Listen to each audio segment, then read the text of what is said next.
One day we'll leave all of these bad games behind. It's a new decade and everyone's trying to improve themselves, so maybe we could just, not make any bad games? It's easy, we'll start being more positive across the board, and maybe we'll start paying our staff properly and not forcing them into an unhealthy grind to meet deadlines. That's about as likely as having a release schedule full of incredible games this year.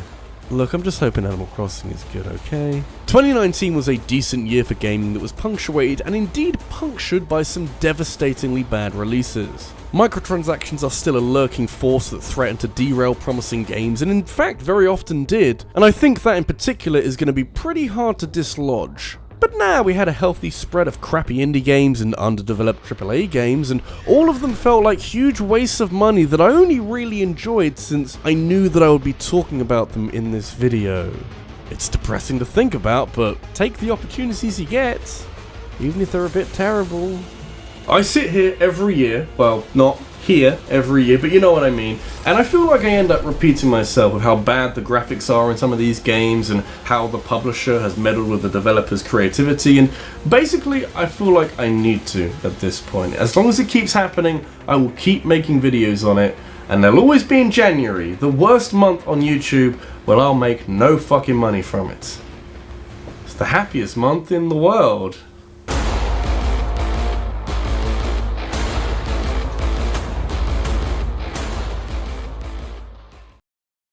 There comes a time in every boy's life when he realizes that 99% of heavily delayed video games are probably going to be a bit shit when they finally come out.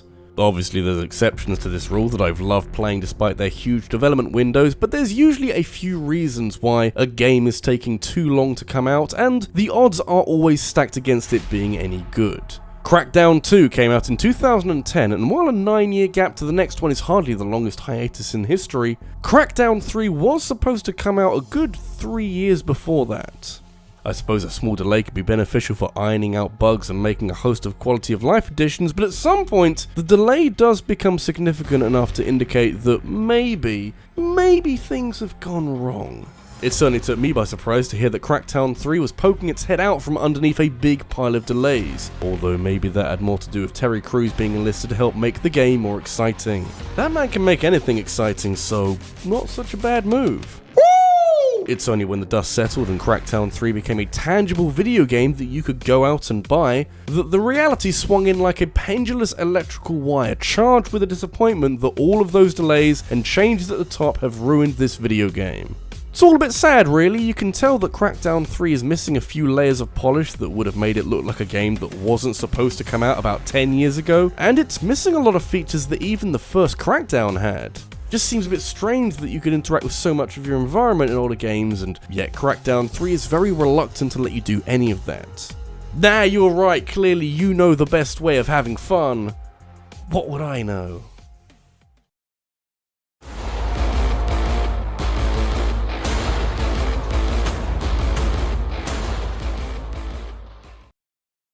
Do you ever get surprised to learn that a certain game came out in a certain year? Well, I do, and apparently lots of you do too, because I took to Twitter to ask you lot what was the worst game of 2019, and a surprisingly high number of people said Fallout 76, even though that game definitely came out in 2018. Even though its badness, its consistent updates have continued to disappoint and aggravate. You know, prizes for longevity, I suppose. I bring this up because I had no idea that YIIK, a postmodern RPG, came out in 2019. I'm trusting that's how you pronounce it, you know, I have called it YIIK in the past and people told me it was wrong, so whatever, I'll call it Y2K this time. Really, with dialogue like this, it feels like it wouldn't be out of place 10 years prior in the form of some poorly thought out RPG Maker creation. The universe has seen a lot of those in the last 10 years or so, which makes Y2K a tougher, spikier pill to swallow, all against a backdrop of games that I have similarly low levels of patience for. Not that Y2K tries very hard to persuade me otherwise, since it's aiming for an experience that pays homage to some of the quirkier JRPGs from the 90s, like Earthbound. Problem is that those games have lots of charm, whereas Y2K has text that's ripped straight from Japanese literature. I might take more convincing than that. Main developer Andrew Allanson has made it very hard to enjoy anything about this game. Y2K is like a physical embodiment of that copy-pasta quote about Rick and Morty being for people with high IQs, with Allanson dismissing a lot of the criticism leveled against this game for its shoddy writing and deeply unlikable protagonist, and claiming that critics just didn't get what the game was about and that people just want toys to play with. Y2K's protagonist Alex goes from being an unrelenting piece of human trash to being mildly more tolerable, and apparently this is enough to hold up Y2K as a shining example of modern art that we should all be blessed to have had the chance to play. Yeah, I remember Shigesato Itoi saying something similar about Earthbound, and to be fair, that was the same game that talked about how much it stinked as a means of marketing the game to a Western audience. Separated at birth, clearly.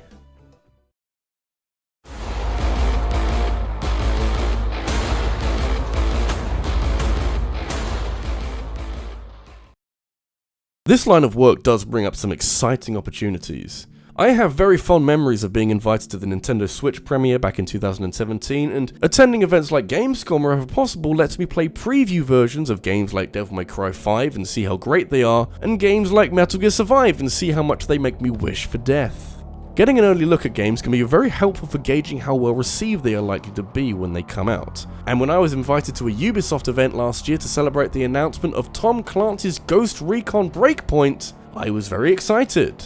Although maybe that's because they were giving out free pizza and beer, and the pizza I had was covered in mascarpone and bacon, and damn, I do miss that pizza. It was really good.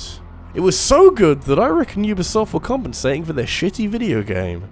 Mind you, they showed trailers and piped in the dramatic music, and Breakpoint did look promising. Unfortunately, they also let us play a bit of the game, and even in demo form with only about half an hour to take it all in, this is basically just more of Ubisoft's open world formula plastered all over a copy of the last Ghost Recon game, with any additions rendered useless by means of tripping over what's already there. Not to mention in a market that is slowly filling up with actually interesting open worlds that I might want to take a bit of time to explore, Breakpoint is over here with a giant playing field with no motivation for me to do anything with it. It's a boring tactical shooter that sold so badly that Ubisoft had to rip up their plans for 2019 and make new ones for the near future. I suppose that means they bet the farm on this, didn't they? They do know they've got at least a few more recognisable and bankable franchises than a handful of Ghost Recon games that all look the same these days anyway? Maybe we should have had an Assassin's Creed game last year.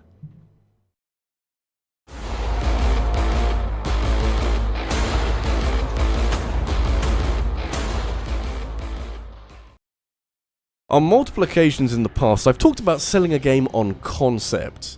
It's a pretty easy idea to understand, since rather than delving into all the intricate details that need explaining in order for a new game to sound enticing, a developer can frame it as Zelda but open world, or Tetris but a battle royale against 99 other players, and that'll probably do it. It is entirely possible to grab the public's attention through a game's base concept, and how incredible it may be to unpack and ponder how this new game will get the most out of it.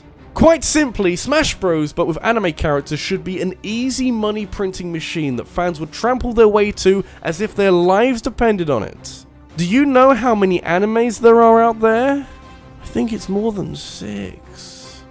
Maybe it's the comparisons to Smash Bros that leave Jump Force feeling so lackluster, or the fact that this game really should have been a lot better for what it is as a concept. It sold well because of course it did.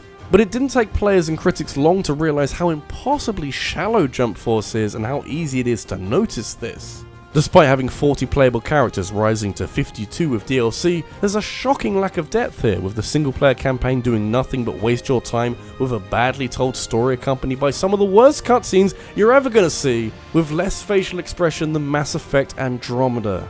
Honest to God, Frieza floats up so unnaturally that it looks like someone's enabled a few funky mods in GTA 5 and no clipped into the sky. How much did you spend on this game? It wasn't enough! Jump Force came out last year, and yet there's so many things that remind me of GameCube games, and there's no reason why it should be this bad. Bandai have some talented people working for them, come on. The raw ingredients are here, but someone's put dog shit in my lasagna and I'm furious. My day is ruined.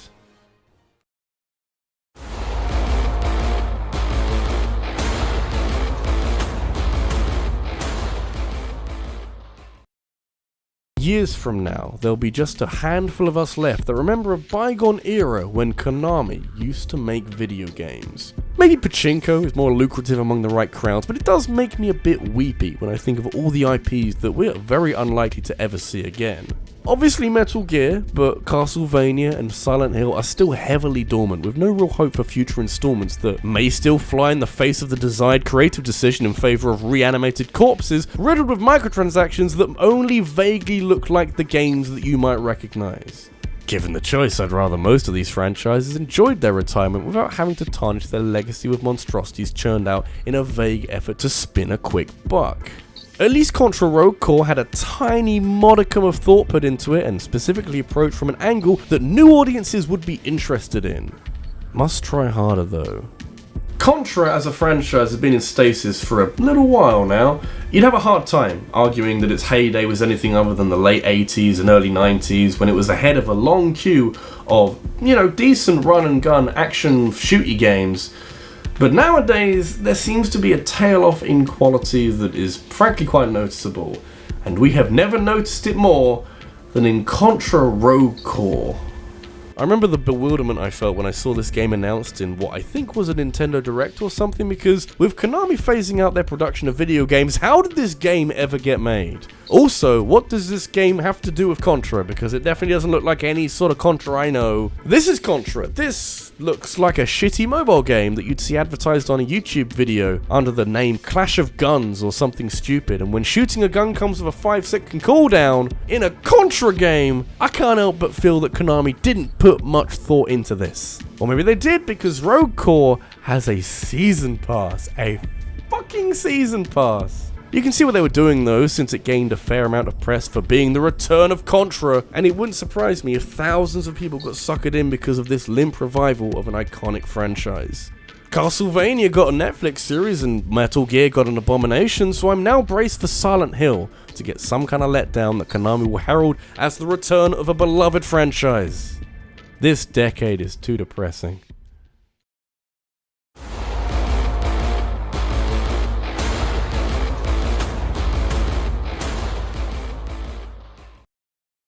Every single year we get video games made by inexperienced foreign studios that get a little too much publicity for the kind of game being made here.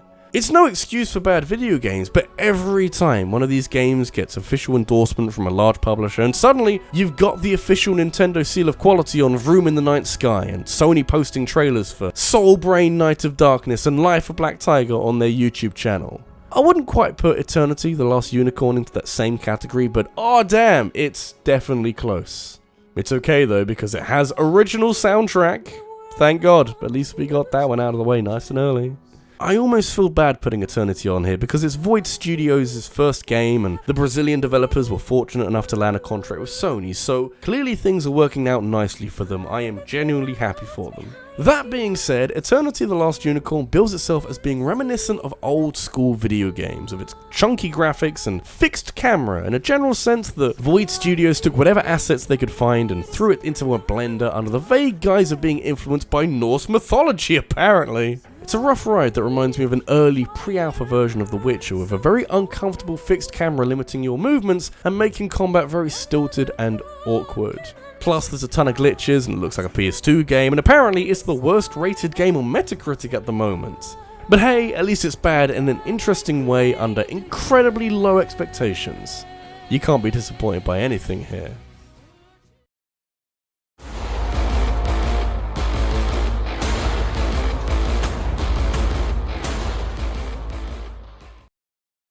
Nintendo has such a mixed record with mobile games. Fire Emblem Heroes and Pokemon Go were big successes even if they had very little to do with either of those, but other IPs haven't been as competently handled.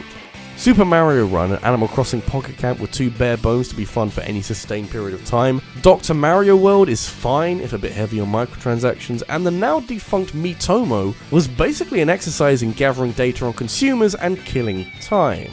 That brings us fully up to date and into the modern day with Mario Kart Tour, a long anticipated blend of the slick gameplay of Mario Kart with the accessibility of a mobile game. We've known that Nintendo have been working on it for a long time, and yet I wonder where all that work went if it wasn't on a giant pile of microtransactions. Because you guys clearly worked hard on that. I wanted to like this, I really did, but Mario Kart Tour was always facing an uphill struggle with the sheer number of alterations that were made in order to make it a mobile game.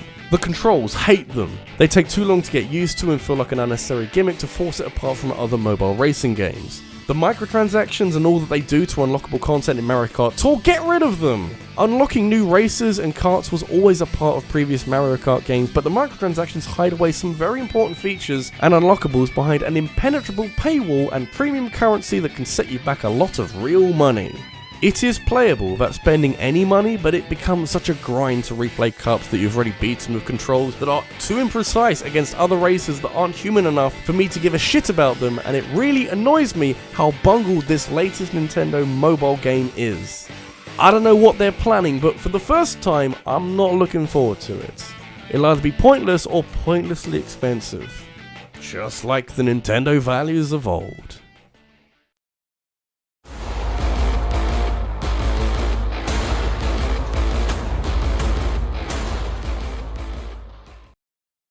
Yearly sports games are almost an easy target. I play a lot of FIFA because I'm English trash, but even I'll admit that the latest installment in a long line of painfully similar games was some pretty awful crap. EA have lines to content creators these days who can give feedback on how busted their silly games are, and if you think they listen to a word of what is sent back to them, I've got years worth of shoddy development where EA hasn't learned a damn thing to throw down your throat. That being said, the WWE video games don't have anything to do with EA, it just feels like they are sometimes.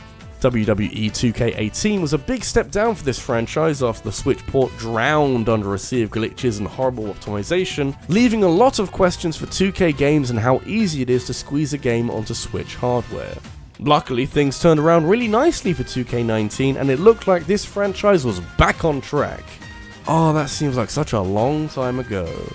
I don't need to say a lot here because if you're aware of the most recent wrestling game from 2K Games, you might know that WWE 2K20 is an absolute mess of a video game. They worked hard maintaining all the rights to all the wrestlers and official licensing, but forgot to work on other things like the bare bones gameplay and some of the worst optimization I've ever seen from any licensed game. It's good that you can still create your own wrestler, but it quickly doesn't become much of a factor when reality is collapsing around you and everyone's got the janky legs. I can't imagine the work that must go into a wrestling game, but considering how kinda decent the last one was, I have no idea how WWE 2K20 ended up this broken. It must have taken more effort to do this. There's always a really glitchy game made every year. Law of averages means that, yeah, of course that's going to happen, but there's always a game made every year that for some reason is surprisingly glitchy, barely held together by half a line of code, and usually by a studio that should know a lot better. This year it was, WWE 2K20. Who knows what it's going to be in 2020? If it's Cyberpunk, I'll be a little bit sad.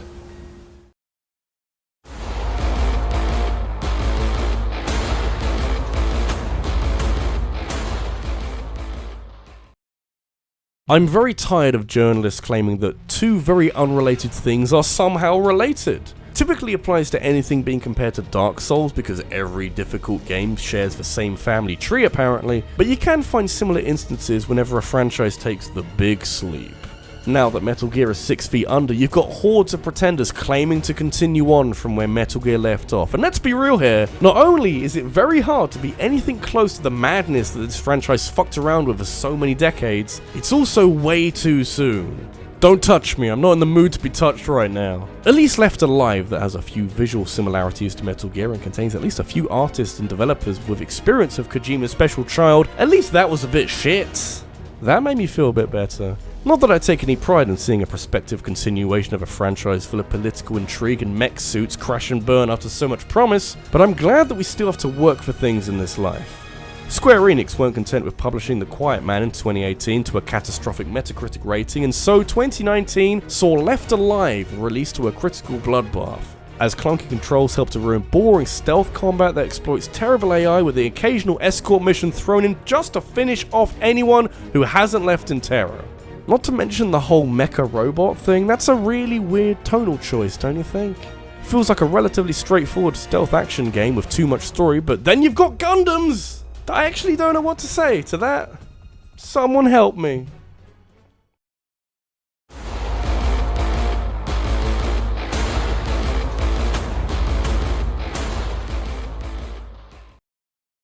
As much as I enjoy dogpiling on EA, it isn't automatically my go-to decision when it comes to lists like this. It's not as if I'm waiting for Electronic Arts to put their name on a game so I can pencil them in for an annual arse-tearing as I lament the many stains they leave on an already tarnished industry, because frankly, I have better things to do with my time.